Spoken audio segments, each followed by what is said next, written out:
আমার ব্যাগ নিয়ে আমি ওয়াশরুমে যাচ্ছিলাম, আমার তো এখন জেলে থাকার কথা।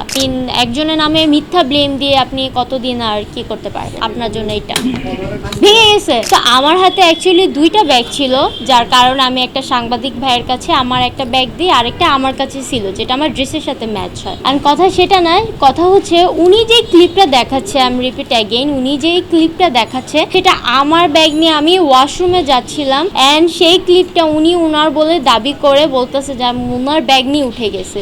এখন আমার কথা, ফেসবুক তার ওনার ব্যাগটা ফিরিয়ে দিবে না আন্টি? সরি, আমি আন্টি বলে ওনাকে রেসপেক্ট সহকারে বলছি। আন্টি, ব্যাগটা যদি আপনি ফিরে পেতে চান তাহলে আপনি পুলিশের সাথে কানেকশন করে নেন। আপনি কি অলরেডি পুলিশের সাথে কথা বলেছেন, নেন পুলিশরাও নাকি বলেছে যে ব্যাগটা নাকি তার সাথে ম্যাচ হয়। তাহলে আমি এখন এখানে র্যাম শোতে কি করে, মডেলিং আমি কিভাবে করি? আমার তো এখন জেলে থাকার কথা। এটা আমি ফান করে বলছি। আসলে মেইন ব্যাপার হচ্ছে পুলিশ এটা ভালো মতো 3 দিন ধরে তদন্ত ইনভেস্টিগেশন করে, অ্যান্ড পুলিশ দেখে বাইফতে 209টা সিসিটিভি ক্যামেরা ছিল বাংলাদেশ চায়না ফ্রেন্ডশিপে, অ্যান্ড 209টা সিসিটিভি ক্যামেরায় সেখানে কোনো কোথাও দেখা যায়নি যে তার ব্যাগটা নিয়ে আমি এসেছি। সে বারবার ক্লেম করছে যে আমি নাকি ভিডিওতে দেখা যাচ্ছে যে আমি তার ব্যাগটা নিয়ে আসি। 40,000 টাকা আছে ব্যাগের মধ্যে, ফুল ভিডিও এই যে। তো উনি কিন্তু একটা বারও মেনশন করে নাই যে ওনার ব্যাগে নাকি 1 ভরি গোল্ড ছিল। এখন অনেক কন্টেন্ট ক্রিয়েটরাই তার বিরুদ্ধে আমি দেখলাম, তারা কিন্তু আমার পক্ষ না, ইভেন তারা আমাকে ফেস টু ফেস কখনো চিনেও না। সো তারা বলছে যে মেয়েরা বেসিক্যালি গোল্ড পরে যায় একটা শোতে বা একটা দাওয়াতে, কিন্তু একটা মেয়ে গোল্ড নিয়ে যাবে সেটা ব্যাগে রেখে দিবে, গলায় না পরে, জিনিসটা আসলে মানানসই না। সো ওনার এই মিথ্যা কথাটা আগে আসলে মানুষ নিতে পারেনি আর কি। সো আমি প্রুফটাও দেখাই দিছি যে ওনার কোনো গোল্ড হারায়নি।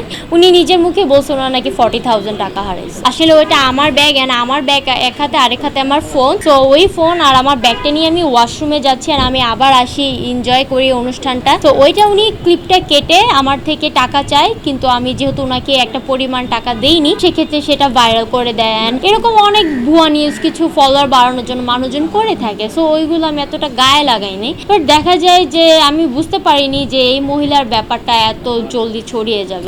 আমি হচ্ছে ওনার পলিসির ক্ষেত্রে নামটা বলিনি, বাট যেহেতু উনি আমার পলিসি দেখে নাই, উনি আমাকে না বলে আমার পিক ইউজ করে, আমার ভিডিও ইউজ করে আমার নাম উচ্চারণ করে বলছে। তো তার নাম হচ্ছে মেবি মেহরিন শেখ অয়নিকা, তার ফেসবুক পেজের নাম হচ্ছে শেখ অয়নিকা।